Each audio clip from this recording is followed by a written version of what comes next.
Night fall यानी स्वप्न दोष एक ऐसा विषय है जिस पे बहुत सारे मिसकंसेप्शन यानी गलत अवधारणाएं हैं।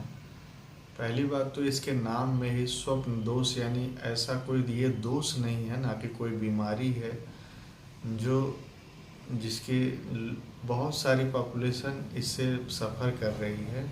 इसकी गलत फहमियाँ बहुत हैं कि इससे सीमेन पतला हो जाता है या प्री मैच्योर इजैकुलेशन यानी नपुंसकता आती है, या फिर इससे और कोई प्रॉब्लम सेक्सुअल प्रॉब्लम डेवलप हो जाती है।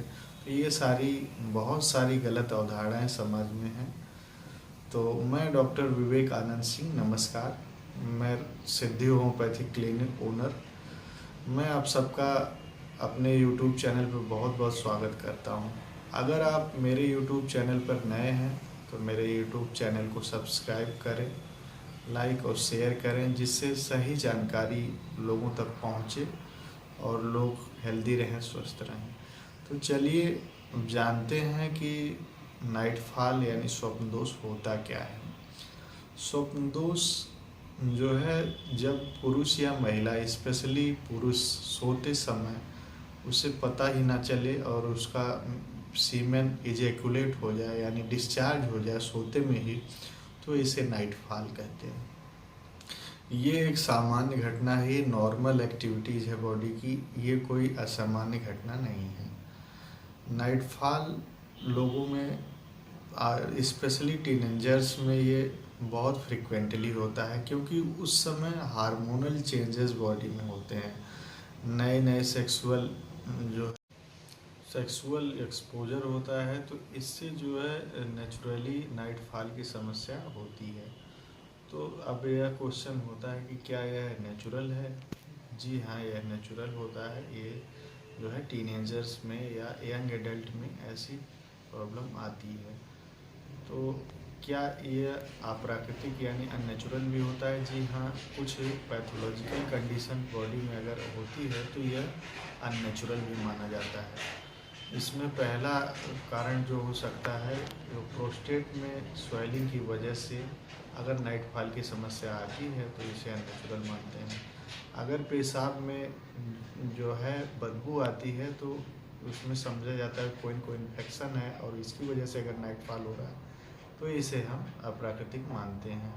अगर रेट्रोग्रेड इजैकुलेशन यानी अगर मैस्टरबेशन के बाद भी सीमेन डिस्चार्ज नहीं हो रहा है, तो अगर इसकी वजह से इन फ्यूचर नाइट फॉल की समस्या होती है तो इसे हम अननेचुरल मानते हैं। अगर पॉर्न के एडिक्शन की वजह से जो है नाइट फॉल की समस्या होती है तो इसे अननेचुरल मान सकते हैं।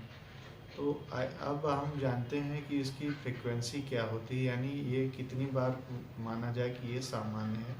अगर मैरिड कोई है तो इसे महीने में एक बार हो ऐसी, तो इसे सामान्य मान सकते हैं। अगर कोई अनमैरिड है तो अगर 2 बार हो तो भी इसे सामान्य, 3 से 4 बार भी अगर होता है तो इसे सामान्य ही मानते हैं। अब इसको हम नॉकटर्नल एमिशन या वेट ड्रीम्स भी कहते हैं इंग्लिश में।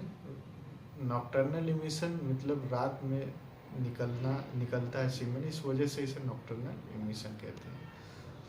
तो आइए अब जानते हैं कि किस एज ग्रुप में ये ज़्यादा प्रभावित करता है। तो 20 से 30 साल की एज ग्रुप में सबसे ज़्यादा लोग इससे प्रभावित होते हैं। तो आइए जानते हैं इसका ट्रीटमेंट के बारे में, फिर आगे आपको बताएंगे इसके मैनेजमेंट के बारे में, जिससे आप मैनेजमेंट से ही आप अगर ज़रूरत नहीं होगी कि मेडिकेशन की ज़रूरत आपको पड़े हमेशा। तो पहला इसके होम्योपैथिक ट्रीटमेंट के बारे में बता।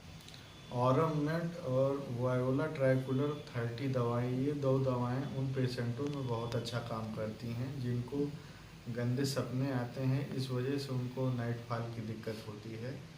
तो इसमें ये 2 दवाओं के 30 पावर 2-2 बूंद दिन में 3 बार लेने से उनको काफ़ी आराम मिलता है। इसमें दूसरे नंबर की दवाएं हैं कैलेडियम और स्टेनम नेट। ये 2 दवाएं उन पेशेंटों को बहुत अच्छा काम करती हैं जिनको बिना किसी सपने के नाइट फॉल की समस्या होती है। तो इसमें इन दोनों दवाओं के 30 पावर 2-2 बूंद दिन में 3 बार लेने पे पेशेंट को काफ़ी आराम मिलता है। इस क्रम में तीसरी नंबर की दवाएं हैं कैंथेरिस, नक्स वोमिका और कैलेडियम। इसमें अगर लिंग के इरेक्शन होने पर नाइटफॉल की समस्या हो जाती है तो ये दवाएं बहुत अच्छा काम करती हैं।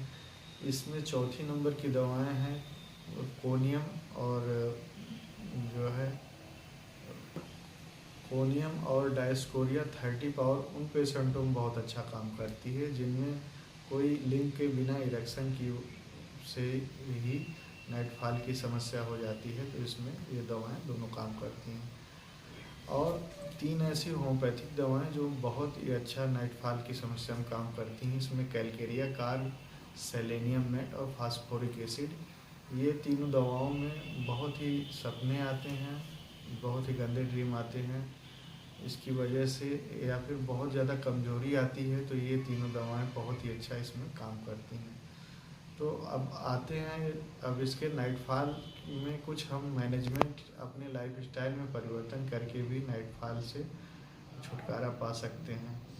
तो मैं अगर ये मैनेजमेंट इसलिए बता रहे हैं क्योंकि बहुत सारे लोगों को अगर थोड़ी बहुत दिक्कत है तब तो ये नॉर्मल चीज़ है, लेकिन अगर रेगुलरली ये चीज़ें हो रही हैं तो आपके लाइफ स्टाइल में सुधार करने की ज़रूरत है। इसमें आप रात को मोबाइल का में ऐसा कोई कंटेंट ना देखें जिससे सेक्सुअल एक्साइटमेंट हो, या फिर रात में सोने से पहले थोड़ा सा मेडिटेट करें अपने आप को, जिससे नींद की क्वालिटी भी अच्छी होगी और आपको नाइटफॉल की समस्या भी नहीं होगी।